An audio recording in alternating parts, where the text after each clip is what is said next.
안녕하십니까. 안전한 사회, 안전한 시민을 위한 적극적 사고 예방 세미나 세 번째 세션을 진행하겠습니다. 이번 세션도 전문가와 또 소프트웨어 전문가가 함께 모여서 토론하고 발표하고 하는 시간을 가지려고 하는데요. 세 번째 세션은 영유아 안전입니다. 영유아를 두신 우리 부모님들이 가장 걱정하고 근심하고 매일 노심초사 신경 쓰는 부분이 영유아 자녀들에 대한 안전일 텐데, 영유아 자녀의 안전사고에 관련돼서 그 분야에 대해서 현재 실태와 또 소프트웨어적인 대안에 대해서 나누는 시간을 갖고자 하겠습니다. 이 시간 우리 도메인 전문가로 니어베베 김가람 연구소장님 하셨습니다. 잠깐 인사 부탁드립니다. 안녕하십니까. 니어베베 김가람 연구소장입니다. 네. 반갑습니다. 소프트웨어 전문가로 SPID 이승주 대표님 참석하셨습니다. 예, 안녕하세요. SPID 이승주입니다. 소프트웨어 전문가로서 고려대학교의 차성덕 교수님 자리해 주셨습니다. 안녕하십니까. 고려대학교 차성덕입니다.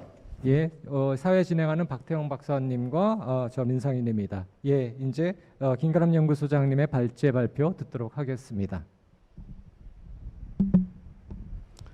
안녕하세요. 니어베베 김가람입니다. 제가 발표할 내용은 영아 돌연사 증후군입니다.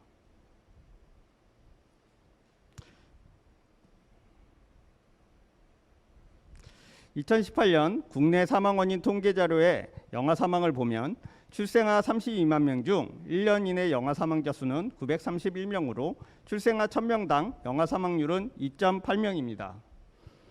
사망의 주요 원인으로는 생후 28일 미만의 아이는 호흡곤란이 가장 많고 28일 이후부터는 영아 돌연사가 가장 많습니다.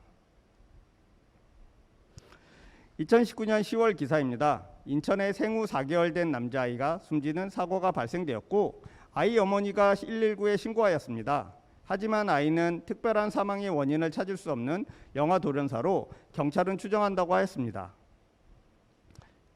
또 다른 기사입니다. 생후 25일 된 영아를 돌보는 부모가 엎드려 자던 아이가 숨을 쉬지 않는다며 119에 신고하였고 이 아이는 영아 돌연사로 추정된다는 부검 소견이 나왔습니다. 영아 돌연사 관련 뉴스 보도 영상을 한번 보도록 하겠습니다. 만 1살 미만 영아가 갑자기 숨지는 일이 잇따르고 있습니다.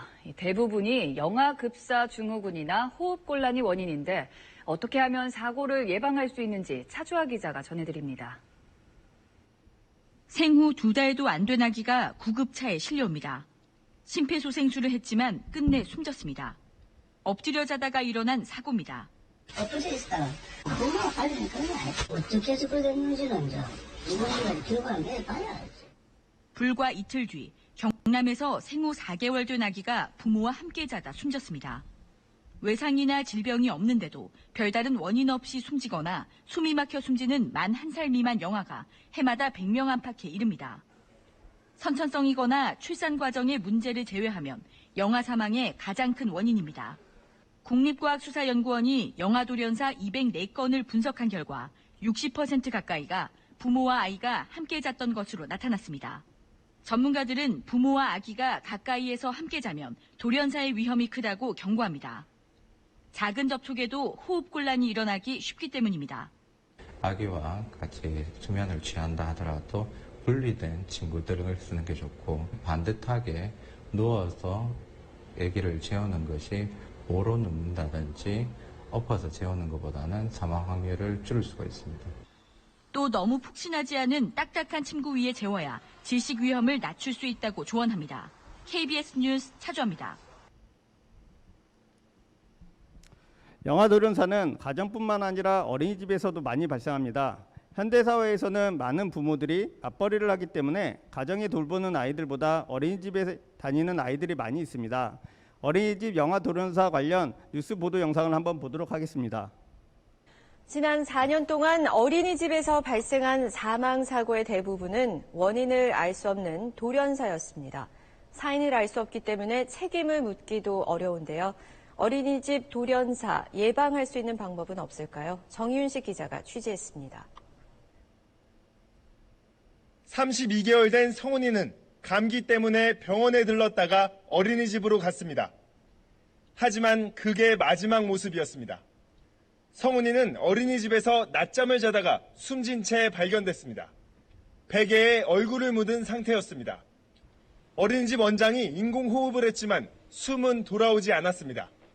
검찰은 사망 추정 시간을 기준으로 50분 동안 보육교사들이 아이를 제대로 살피지 않았다고 판단했습니다. 하지만 재판에 넘기지 않는다는 결론을 내렸습니다. 부검 결과 사인을 알 수 없는 돌연사라는 결론 때문이었습니다.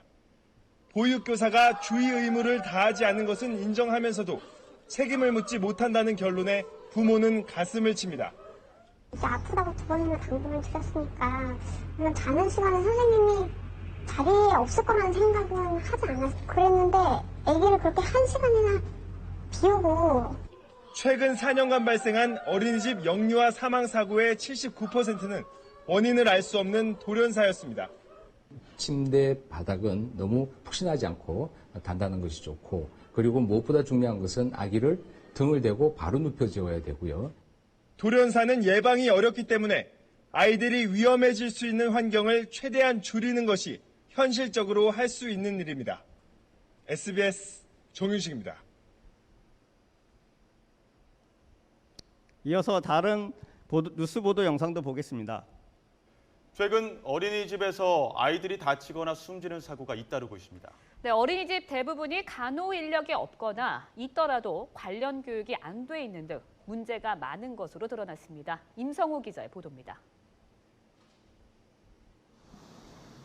지난 8월 말 인천의 한 어린이집에서 태어난 지 7달 된 영아가 숨졌습니다. 사인은 질식사.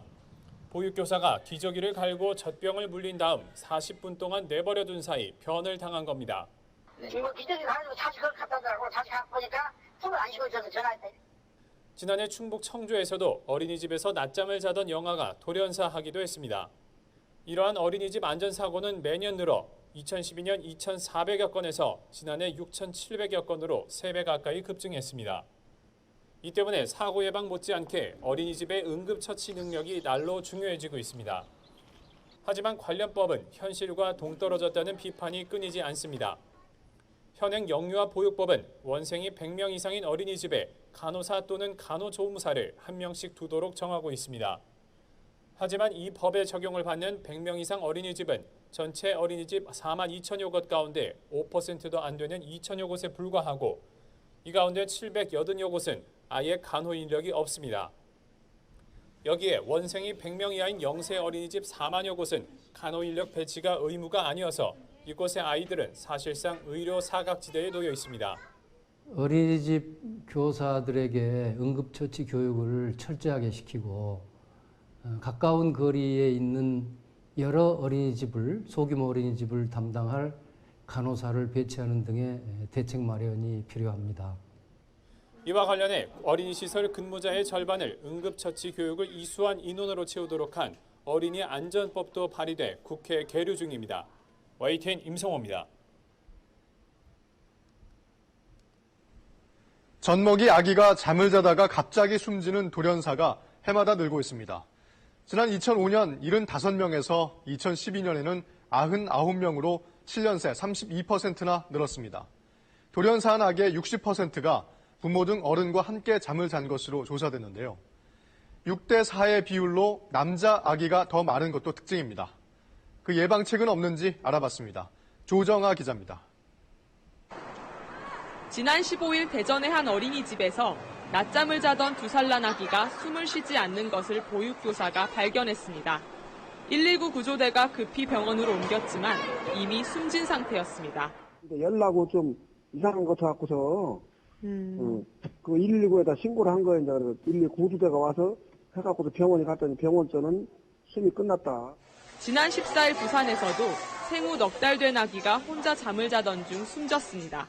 이처럼 영아 돌연사는 꾸준히 발생하고 있지만 뚜렷한 원인이 밝혀지지 않아 부모들은 불안하기만 합니다. 너무 걱정스러워서 사실 지금 아이 키우는 1년 동안 거의 잠을 못 잤어요. 옆에서 자면서도 아기가 잘 있는지 잘 자는지 보느라고. 예방을 위해서는 부모 등 어른이 함께 잘 때는 손이나 발이 아기 가슴에 올라가지 않게 한 팔 간격 이상 떨어져야 합니다. 가슴이 눌려 호흡에 방해받을 수 있기 때문입니다. 그리고 부모님들이 혹시 음주를 하셨을 경우에는 반드시 아이와 따로 자는 것이 아주 중요합니다. 또 질식을 유발할 수 있는 지나치게 푹신한 이부자리를 피하고 엎드리거나 옆으로 잘 경우에는 위장이 눌려 호흡이 곤란해질 가능성이 있기 때문에 똑바로 눕혀 재우는 게 좋습니다. KBS 뉴스 조정아입니다. 이렇게 뉴스 보도 영상을 보신 것처럼 영아 돌연사는 우리 주변에 생각보다 많이 발생하고 있습니다. 영아 돌연사는 정확한 원인이 밝혀지지 않았지만 안전하지 못한 수면 환경에서 사망하는 경우가 대부분입니다. 전문가들이 말하기를 출산 전 원인 인자로 임신 중 산모의 흡연 및 음주, 만 20세 미만의 산모에서 태어난 아이, 그리고 미숙아를 이야기하며 출산 후 원인으로는 아이의 갑작스런 체온 상승과 아이가 엎드려 자는 경우, 아이와 부모와 한 침대에서 자는 경우, 그리고 푹신한 침대에서 자는 경우 등이 있습니다. 미국 FDA에서는 영아 돌연사를 예방하기 위하여 구체적인 방법을 안내하였습니다.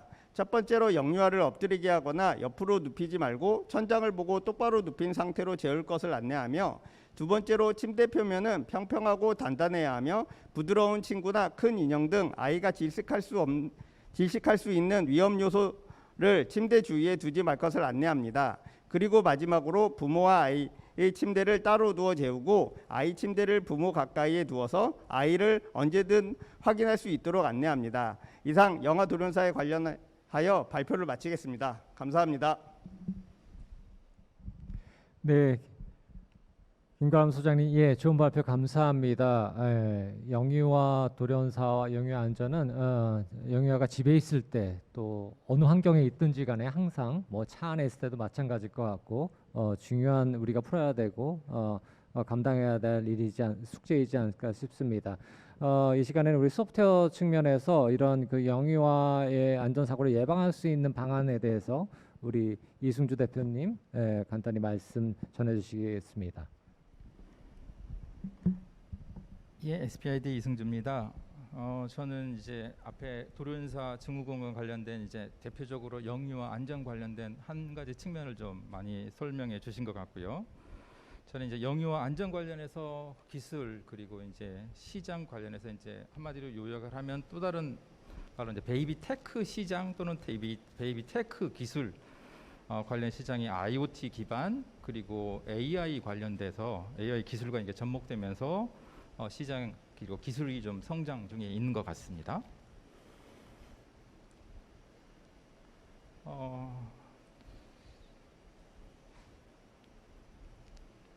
제품 그리고 기술 동향과 관련해서 이제 미국 아마존에 있는 그 판매되는 제품들을 좀 분석을 해봤습니다. 그러니까 모니터링 방법에 따라서 카메라 형태 그리고 이제 앞에 보시면 저 첫 번째 있는 카메라 그룹이라는 그런 형태의 제품. 그래서 침대에 저런 카메라를 설치하고 부모에게 아기의 영상을 전송해 줌으로써 베이비에 대한 모니터링하는 그런 장비들이 아직까지는 가장 많은 제품들이 나와 있는 것 같고요. 두 번째가 이제 오디오 그룹이라고 할 수가 있는데 저 제품은 이제 저것도 마찬가지로 아기 침대 옆에 그 보이스를 전송해 줄 수 있는 장비를 설치하고 저 화면에서 보시는 것처럼 저런 단말이 부모가 갖고 있으면서 아기의 상태에 대한 모니터링을 할 수 있는 장비가 될 것 같습니다. 세 번째가 이제 센싱 그룹이라고 되어 있는 세 번째 장비인데 대표적으로 이제 미국의 올레사 같은 경우는 저기 이제 그 애들의 양말 형태로 되어 있어서 그 양말을 애들한테 채워서 산소 포화도를 측정함으로써 아기가 적절하게 호흡을 하고 있는지 호흡 유무라든가 체온이라든가 이런 것들을 측정함으로써 아기의 안전 상태를 확인하는 그런 제품이 될 것 같습니다. 그리고 이제 또 하나 국내 제품으로 이제 니어베베라고 하는 회사에서 나온 케어 플러스라는 제품인데 저거는 이제 복부에 채워서 고온에 대한 측정, 그 다음에 수면 자세 앞에 이제 그 돌연사 예방 증후군, 돌연사 증후군에서 가장 많은 원인 중에 하나가 이제 엎드려 자다가 아주 어린 아이들의 이제 돌연사를 하는 경우가 있는데 그런 수면 자세를 엎드려 자는 자세라든가 이런 것들을 부모에게 알람을 통해서 알려주는 그리고 또 호흡 유무를 알려주는 저런 제품이 될 것 같습니다. 말씀드린 저기 보여주시는 것처럼 런칭 예정이라고 하고요. 그래서 시장이 보시면은 전체적으로 미국 아마존에서 베이비테크 모니터링 섹터에서는 연간 한 1억 불 정도 가장 많이 판매되는 제품들을 한 100개 제품을 모아보니 한 1억 불 정도가 판매되는 것으로 저희들이 조사를 할 수가 있었습니다. 그래서 보시는 것처럼 카메라 형태가 거의 많은 부분을 차지하고 있고요. 그 다음에가 센서를 통한 모니터링을 통해서 부모에게 알람을 주는 형태의 그런 IoT 기술이 접목된 제품이 될 것 같고요. 마지막으로 세 번째가 이제 오디오 제품 이런 형태로 되어 있었습니다. 근데 이제 우리가 안전한 사회 그리고 안전한 시민을 위한 적극적 사고 예방이라는 주제에서 영유아 안전이라고 하는 부분이 다른 분야에 대해서는 비해서는 조금 심각하게 다뤄지지 않는 측면이 있다라는 생각이 듭니다. 이제 그런 이유가 아주 국가적인 문제인 것 같습니다만은 작년에 우리나라의 신생아 출생률이 30만이 깨져서 28만을 기록했고 올해는 이제 코로나 등의 영향으로 인해서 그 숫자가 더 줄어들 것으로 생각이 됩니다. 그러다 보니 아무래도 시장이 크지 않음에 따라서 거기에 따른 기술 개발이라든가 이런 것들도 조금은 많이 그러니까 크게 이렇게 많이 많아지지 않을 가능성도 있는 것 같고요. 또 한 가지는 저희가 좀 주목한 부분은 우리나라의 이제 그 고령화, 그러니까 초고령 사회로 진입을 하는 초입에 저희 나라가 있다라고 하는데 그럼에 따라서 우리나라 65세 이상 이 고령 인구 비율이 2025년에는 약 20%가 된다고 합니다. 그래서 저희들이 좀 이런 영유아 안전과 함께 고려해야 될 부분들이 실버 쪽에 대한 안전까지도 고려할 필요가 있지 않겠나라는 생각이 듭니다. 그래서 아시는 것처럼 나이가 들면 들수록 나이도 이제 그 나이가 들은 노인은 어린아이처럼 되는 그런 거가 있죠. 벤자민 프랭클린의 나이는 거꾸로 흐른다 뭐 이런 영화에서 보신 것처럼 점점 그 애들을 케어하는 것만큼이나 노인에 대한 케어가 많이 강조돼야 될 것 같습니다. 그래서 그러한 기술, 베이비테크에 적용된 기술들이 이런 실버 쪽에도 많이 적용될 수 있지 않을까라는 생각을 저희 갖고 있고요. 예, 그래서 저는 이 정도로 좀 조사한 내용들을 발표하도록 하겠습니다. 예, 고맙습니다. 네, 이승윤 대표님 좋은 말씀 감사합니다. 영유 안전에 대한 핵심 기술에 대해서 잘 설명해 주신 것 같습니다.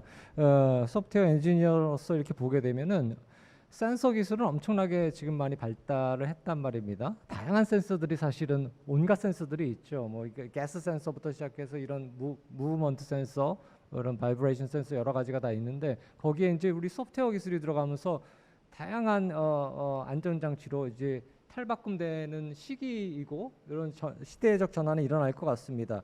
그래서 뭐 소위 지금 제가 떠올라서 말씀을 드리면 웨어러블 세이프티 센서, 아이들한테 입히는 거, 우리 노인분들한테 이렇게 차고 이렇게 웨어러블하게 할 수 있는 센서, 우리 산업재해도 마찬가지고 산업 노동자들도 위험한 상황에서 가스, 독가스 같은 거에 대한 그런 것들이 많이 있습니다. 사고들이.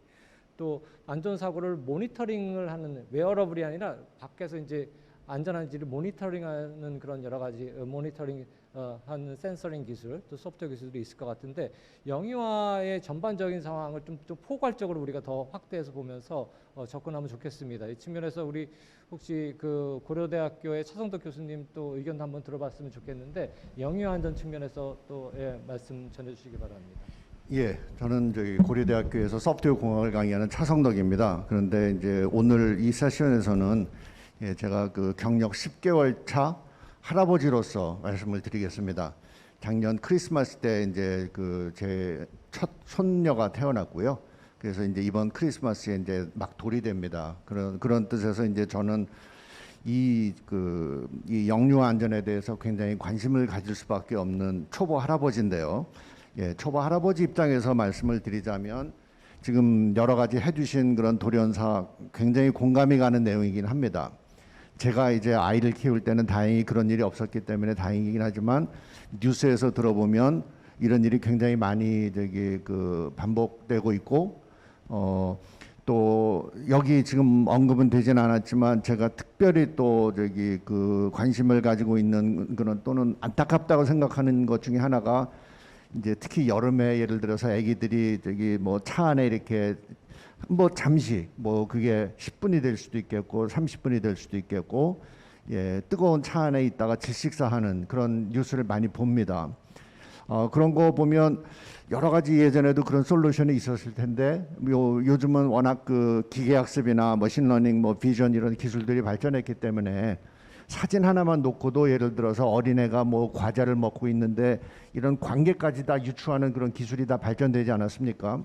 그렇다면 이제는 예, 그 차 안에 예를 들어서 뭐 블랙박스에다가 뭐 후면에 카메라를 하나를 단다든지 그래가지고 예, 적어도 아기들이 그렇게 그 말도 못하는 아기들이 그 유아 저기 그 의자에 갇혀가지고 예, 질식사하는 그런 일은 좀 없어야 되겠고요. 그런 과정에서 소위 말하는 소프트웨어 기술이 좀 적극적으로 좀 활용됐으면 좋겠습니다. 또 하나는 저기 뭐냐면은 이제 제 손녀도 이제 지금은 막 기어다닙니다. 뭐 한 달 전에 이제 처음으로 이렇게 뒤집는 그 묘기를 보였을 때 예, 저희가 막 환호했던 적이 있는데 지금은 뒤집는 건 기본이고 지금은 막 정신없이 기어다니고요. 조금 있으면 이제 막 정신없이 걸어다닐 거거든요. 예, 그러다 보면 이제 예를 들어서 부모하고 어디 다니거나 차 타거나 이럴 때도 뭐 그야말로 정신없이 천반직축으로 저기 다니다 보면 예, 그 부모님이 운전하는 차나 또는 할아버지 할머니가 운전하는 차의 뒷부분이나 앞부분에 가서 이렇게 놀고 있다가 몰라가지고 이렇게 사고 나는 경우도 있을 것 같고요. 예, 그래서 그런 데서도 뭔가 저희 그 발전된 센서 기술을 이용을 해서 뭐 아기들이 예를 들어서 뭐 목걸이 하나를 차고 있는데 그 목걸이 뭐 그 차고 있는 그 디바이스가 적어도 저기 자동차의 그 센서에 예, 장애물이라는 걸 뭔가 알려줄 수 있는 어떤 방법만 있다면 예, 그런 사고를 많이 줄일 수 있지 않을까 싶고요. 그런 사고들이 특히 안타까운 이유는 사실은 그런 사고를 저기 그 뭐라 그럴까요? 저기 발생시키는 뭐 전혀 저기 나쁜 의도는 없지만 부모거나 할머니 할아버지일 수 있잖아요. 그러면 그 가족에게는 그게 얼마나 그 평생 지우지 못할 그런 큰 상처가 되겠습니까? 예, 그래서 10개월 차 할아버지 입장에서 더구나 이제 소프트웨어 그 기술이 얼마나 빨리 발전하고 있는지 잘 아는 입장에서 예, 이런 그 기술들이 예, 빨리 그 베이비테크 시장이나 이런데 그 다음에 그 하여튼 영유아 안전 예, 그런데 좀 해서 예, 그 안타까운 그런 그 소식이 좀 줄어들었으면 하는 그런 바람입니다. 예, 감사합니다. 네, 좋은 말씀 감사합니다. 사실은 여러 가지 안전시설, 안전 체계를 수립하는데 소프트웨어 전문가의 어떤 지식이 이렇게 많이 활용이 안 되는 것 같아요. 우리 차 박사님 금방 말씀하신 대로 그 자동차들이 장애물이 있는 그 이제 판단하는 그런 센서가 초음파, 뭐 레이더, 라이더 다양한 그 레디에이션을 가지고 이제 하는데 사실은 이제 그 주파수를 인터피어런스를 하면 소프트웨어적으로도 아이가 하나 차고 있으면은 상대방 자동차가 금방 뭐가 나타난 것 같이 느낄 수 있는 것도 충분히 기술적으로 가능할 수 있다고 생각이 됩니다. 그래서 이런 어떤 소프트웨어적인 혁신이 안전에 큰 도움이 되지 않을까 싶습니다. 우리 스프리의 우리 박태영 박사님 또 좀 또 다른 시각에서 또 한 말씀 나눠주시면 감사하겠습니다. 네, 그 소프트웨어 안전 분야를 연구해 오면서 사실 영유아 안전은 솔직히 한 번도 생각을 해본지 못했던 굉장히 생소한 주제이긴 합니다. 근데 이제 영유아 안전이 사실은 부모의 삶의 질 향상에도 직접적으로 연결이 될 수 있다는 측면에서 보면 우리가 단지 아이의 안전을 확보할 노력뿐만이 아니라 복지의 관점에서 좀 안전의 정책을 좀 수립을 해 나가야 되고 그 안전 정책 안에 우리 안전을 위한 소프트웨어 기술이 어떻게 접목이 될 건지를 좀 더 이제 고민하고 이제 그 만들어가는 그런 노력이 좀 필요하겠다 이런 생각이 들고 아까 우리 이승주 대표님 말씀하신 것처럼 이제 베이비테크 기술이 실버 에이징 산업으로 이제 확장될 수 있는 그런 이제 공통 분모를 찾아내는 고민도 좀 함께 병행이 되면 좀 좋은 그 영역으로 이게 우리 안전을 위한 소프트웨어 안전이 확장해 나갈 수 있지 않을까 이런 생각을 하게 됩니다. 예, 박태윤 박사님 네, 말씀하신 것처럼 저도 좀 몇 가지 그 실버 쪽에 적용할 만한 그런 기술들 중에 그러니까 노인분들이 가장 많이 이제 가정 내에서 또는 이렇게 거동이 불편하신 상황에서도 거동을 하시다가 다치는 부분이 이제 고관절을 다치시거든요. 그래서 낙상이 되고 그래서 그런 낙상 방지에 대한 어떤 기술 그리고 그러한 소프트웨어적인 측면에서에 대한 어떤 연구가 좀 필요할 것 같고요. 그리고 이제 그렇게 해서 다치신 분들이 또 실은 보면은 누워 계시거든요. 그리고 우리나라의 대부분의 노인분들이 생을 마지막으로 보내시는 곳이 요양병원, 요양시설이거든요. 그런 곳에 입원해 계신 노인분들에게서 많이 발생하는 어떤 그 질병 중에 하나가 질병이라고 해야 될지 모르겠는데 욕창입니다. 예. 그래서 욕창 관리가는 라고 하는 부분들도 그리 어려운 기술이 아닐 수도 있을 것 같아서 그래서 아까 보면은 이제 그런 그 수면 자세를 관리하는 기술이라든가 이런 것들을 좀 욕창 관리하는 부분에 적용하는 것도 괜찮지 않을까라는 생각을 해봤습니다. 네. 네. 저희가 오늘은 안 다루지만 그 산업재해 우리 뉴스 어쩌면 사실은 여러 번 들었습니다. 이렇게 어떤 그 뭐 창고를 지하 창고를 수리하러 내려갔다가 청소하러 내려갔다가 중독돼서 돌아가시는 분도 있고 맨홀 청소하러 들어가셨다가 그런 분들도 상당히 많거든요. 그래서 그런 웨어러블한 그 세이프티 센서는 응용할 수 있는 분야들이 상당히 많고 아까 말씀하신 대로 영유아만 보면 사실은 이게 시장이 작으니까 이거가 또 이제 그렇게 메리트를 볼 수가 있는데 확대시키면은 그 시장은 상당히 크고 또 이런 안전은 또 정부 차원에서도 충분히 또 같이 힘을 합해야 되는 분야가 아닐까 싶습니다. 네, 시간이 얼추 되어 가는데 우리 또 추가적으로 혹시 코멘트 해주실 분 하고 싶으신 분 혹시 있으십니까? 네.